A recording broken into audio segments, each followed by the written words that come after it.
Germs are everywhere. There are good germs, and there are bad germs. We're looking for the bad guys, like fecal bacteria. And we quickly learned a public restroom is a good place to start. Our tests required a swab, a swipe, and careful storage in a test tube. We picked up germs on everything, from the sink to the toilet to the door handle you grab when you leave. Our next stop, a lab at the Department of Environmental Quality.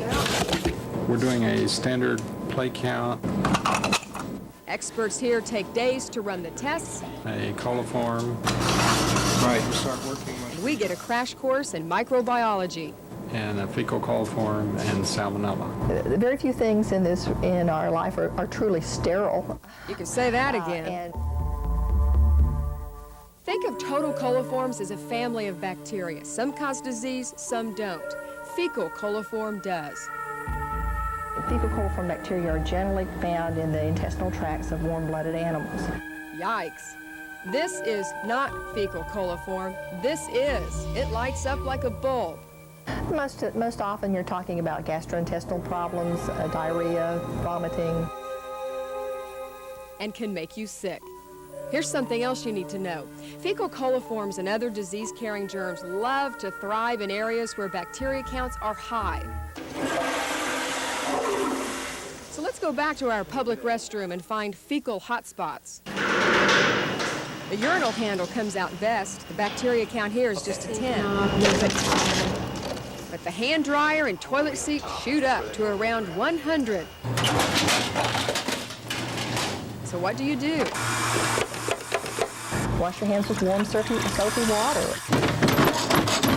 But wait, when you turn the sink water off, your clean hands come into contact with a bacteria count of 3,000. You see a lot of people who go to the bathroom and they get up and they walk right out. Well, maybe they go to the concession stand and they buy a hot dog. How you doing, sir? Here's your chili cheese dog. Can you drink, sir? And perhaps they become ill and they think, it was a bad hot dog. Well, maybe it wasn't the hot dog at all. Maybe it was just personal hygiene. Or maybe it was the person in line before you. So grab a paper towel to turn off that sink and use it to open the door when you leave. What you can't see can hurt you.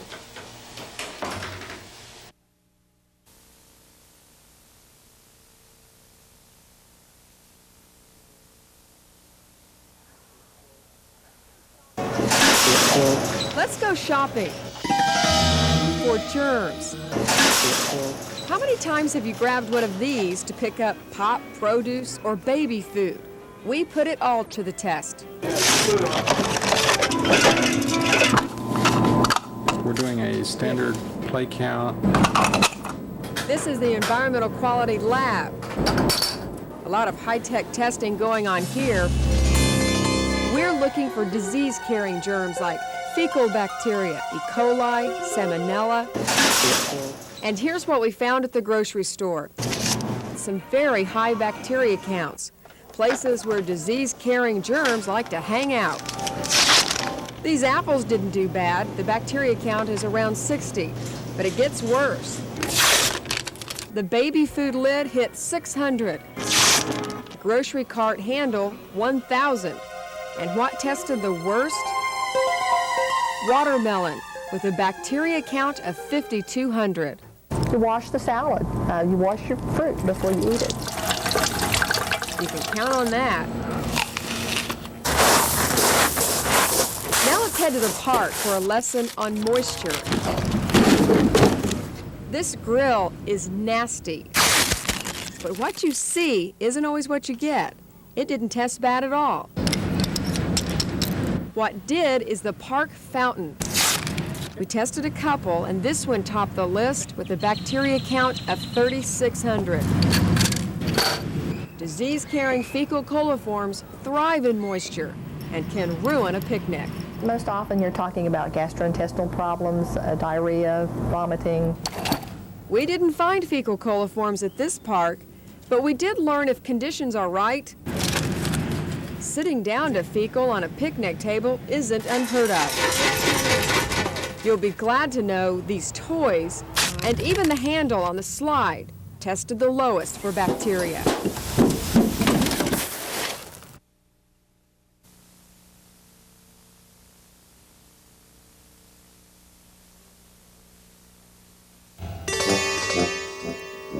Oh, to be able to see germs. You know, if we could, the kitchen just might be the last place we would choose to eat. We know that now because we gathered samples on everything. Even the kitchen rag, the one we think we're cleaning up with. A day to 2 days incubation, and then you look at them. A microbiologist is helping us find disease-causing germs called total coliforms. The kind of germs that thrive in areas where bacteria is high. This makes it simple. The total coliforms were all the Smiths in Oklahoma City. Fecal coliforms might just be the John Smiths. And it's a John Smith you don't want to meet, much less eat, but we do. Which takes us back to the kitchen for what we uncovered. Bacteria can be deceiving. This dirty can opener tested the best with a bacteria count of 31. This countertop may look clean, but it tested nearly 100. And how many of us have done this? Drain water over tuna when the top of the can tested well over 200. Food is a great medium for transmitting disease, so if you handle it, remember this. Keep the cold things cold and keep the hot things hot. And don't keep your kitchen sponge long. The bacteria count on these two is over 5,000, making them the perfect home for fecal bacteria, which is exactly what we found. 2 sponges from 2 different kitchens where fecal bacteria is being spread with every swipe.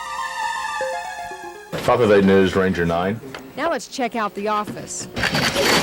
Fair is fair, so we take our swabs to TV9. The office computer isn't bad. It tested around 70. The top of this pop can is nearly 100. And the phone, 170. And it looks like moisture is the culprit again In there? for the worst count. The office sink. Which sink? Our break room sink Which sink? hit 5,200. Oh, I use that stuff all the time. It had 5,200 what? Bacteria, that dirty little secret that can sneak up on you anywhere.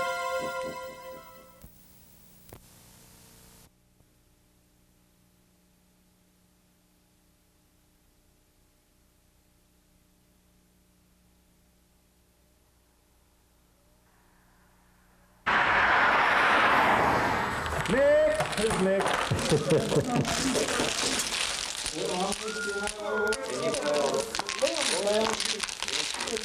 This is Washington, Oklahoma, and Wally Coyote, how much rain did you get last night? 30.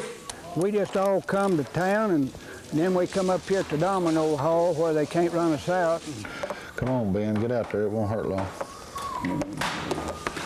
Oh, got it back, didn't it? You gonna play with this one, cut across, or you just gonna sit there?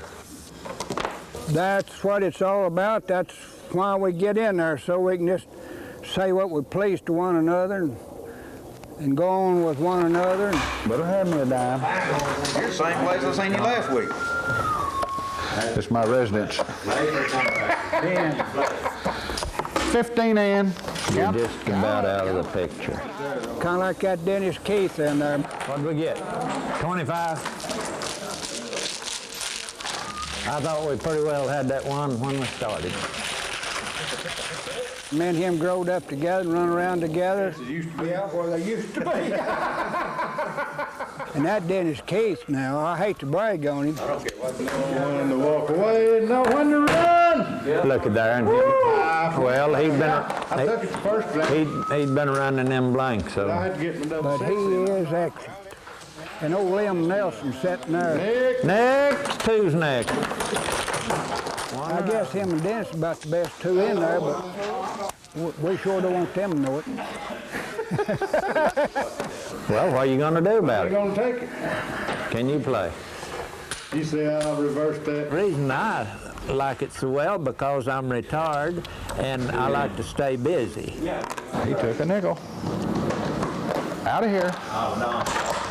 Next. Well, it's entertainment, and we just laugh and go on and have a wonderful time. Well, these two guys were walking down the alley and they found these blueprints on how to build a spaceship and go to the sun. And that other old boy said, well, we can get rich on this. And he said, well, you dummy, you go to the sun, it'll burn you up. And he said, we'll go at night. Don't no one come out of there a loser, you know. We're all winners when we come out, and we always have a fuss out here on the streets, you know, about how many games we've won and all. What's the matter? Cat got your tongue? Oh, we just have us a big time. Bye, Wolf. Bye, kids. That's all I got to say about it. Hey, don't run off.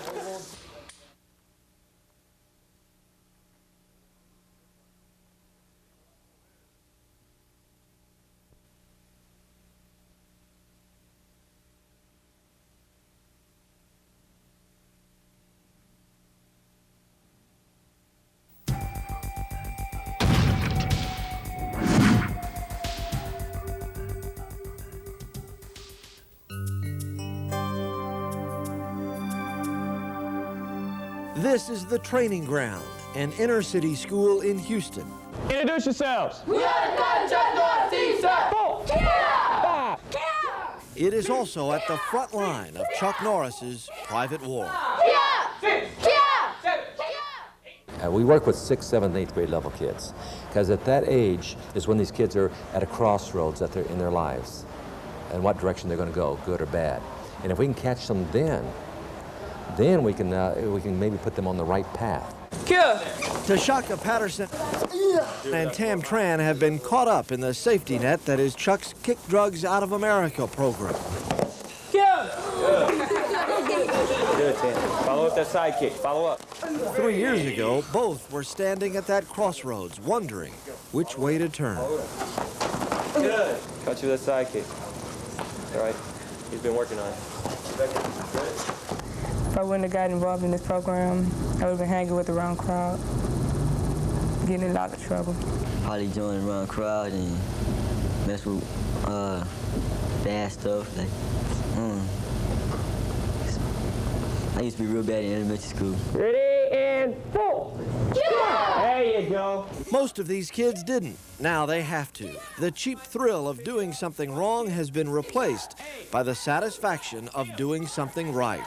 What are the 3 elements necessary to become a great martial artist? Number 1. Discipline, sir. 2. Respect, sir. 3. Industry, sir. Good. Now everybody turning into a forward They stance. have so much pride in themselves. Many of them are tournament winners, and they're really concentrating on their grades, and they feel like they can accomplish things in their lives, that they don't have to give up on life and just resort to things that are very negative. And it's working. 3 years ago, students who were failing at everything except getting in trouble are making the grade. 8. Good. Come to attention. Walk up on. Passing through school and life. These battles in Chuck Norris's private war are being won. Class dismissed. Thank you, sir. Thank you, students. In Houston, I'm Randy Renner, Newsline 9. Good. Good job. Good job, man. Bring your uniform next time. Yep. We'll get you one. You lost it. All right. Get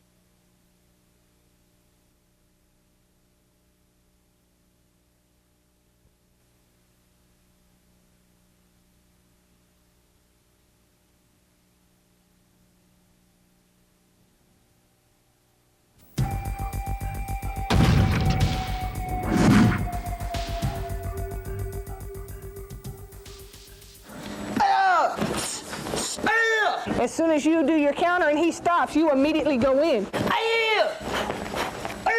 When I say step, you're going to move backwards in a back stance. Make sure you snap your hips at the end of each step. Ready? Step. Ben Sanchez is fighting for his life. Feet shoulder width. Reach the floor. And the enemy is within. I was a hothead, I guess you can say. Good, nice. Exactly. Cooler heads prevailed upon Ben to get with the program. Okay, a little bit quicker on each individual move. Hi. Chuck Norris's Kick Drugs Out of America program. All right, you're going to go forward and backwards, multi-direction. Remember, now the spotlight's on you. We found the best thing to keep children off drugs is to provide a positive alternative. Just saying no is great, but what are you going to say yes to? 1,900 students in Texas are saying yes to this program, and they are kicking all their bad habits. Yeah, it's giving me an alternative to gangs. Instead of being wanted by a gang, I'm wanted here, you know. It's more of a family. Keep everything real nice and clean. Philip, you're going to go first. They have afternoon classes after school, and those keep them occupied when school is out, and so they have something to do and something to look forward to. They take great pride in being a part of that program. Whenever you land from the back kick, try to land into him. It gives them something that they can belong to, a special thing that's like all theirs, a group they can be a part of. You know, instead of being here, I'd probably be out, you know, with my friends and getting in trouble, you know, probably be locked up right now or just, and probably even be dead, because there was a lot of times where I met life in that situation. Now, oh, beautiful, but where's your follow-up? If you fall backwards after it, then he wins. Ben Sanchez and Philip Vargas are the lucky ones. If you always charge him, then he's always fighting. You want him to relax so you can put on your charge, okay? Go. Ed Sines can't help but remember the ones who didn't have the chance to change. Everything from being addicted to crack to even being killed in the streets. If you'll take the push on the shoulder as the same motion as your step over, And especially with you being like I said, our program is more than just teaching children martial arts. We're here to save children's lives.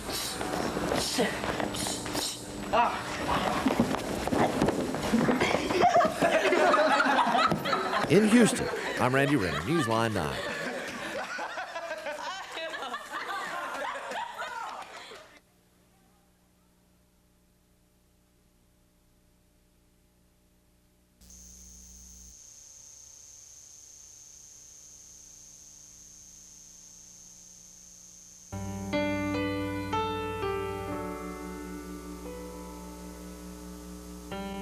Everything's made out of wood, metal, plastic, what have you, and it's quiet out here when we're working.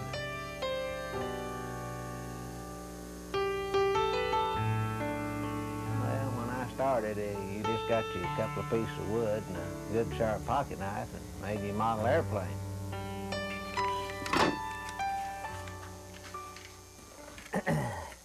Now the miniatures that I do are in such detail that they require a lot of time and a lot of money. Well, we're trying to make some more junk. We got a new 55-gallon barrel we're going to put in our junkyard. But first, we got to make these pieces look like they're old and rusted. Well, you know, of all the hours I've spent building this junkyard, every time someone looks at it, they have another idea. I've got pretty close to 300 hours of labor in making this. Well, what you're looking at is my version of Big Al's A1 salvage. There was a lot of old yards sitting around like this, and we decided to miniaturize one. And junkyards are interesting places to go. Kind of like going into an antique store. And we've got everything here. We've got the guard dog. The garbage can is so realistic, it even has an odor. The ladies, they all giggled and laughed at the old dirty restroom. The basketball hook, that's a big one. And then down here, you'll see the old basketball, and if you'll notice all the fingerprints on it, the greasy fingerprints. But the thing that generated the most interest was the water hose there that's been left and not quite turned all the way off, and the water runs all the way out across the yard there, causing a mud puddle. My biggest project is hopefully we'll be able to build a Holy City church It's over here in the Wichita Mountains. And if you'll notice right here on these stones, most of them have got rounded surfaces on them. And my problem is collecting enough stones that appear to be like these for detail. Most people say miniatures are doll houses, and as soon as they say doll houses, they think of little girls and dolls, and it's not that way at all. Most of the miniatures that I know are grown people, older people, if you will. Now, I've got a lady up in Colorado, an artist, that's going to duplicate these trees for me. This one right here, you notice, it's a real piece of artwork. Well, we're going to take a picture of this tree for the lady that's going to reproduce these trees for me. The reason I chose to do it is because it will be different. But that give me 6 years minimum. If you just notice these, all this is handmade. Every piece of tile you're looking at, each individual, even the floor. And we'll have to do the same thing. It'll be the biggest accomplishment of my miniature career. It's going to take a while. I was kind of hoping that we could get it. If it looked good enough, they'd put it in a museum. And it's going to be my last project before I go fishing. Now, I say that, but we have to ask my wife.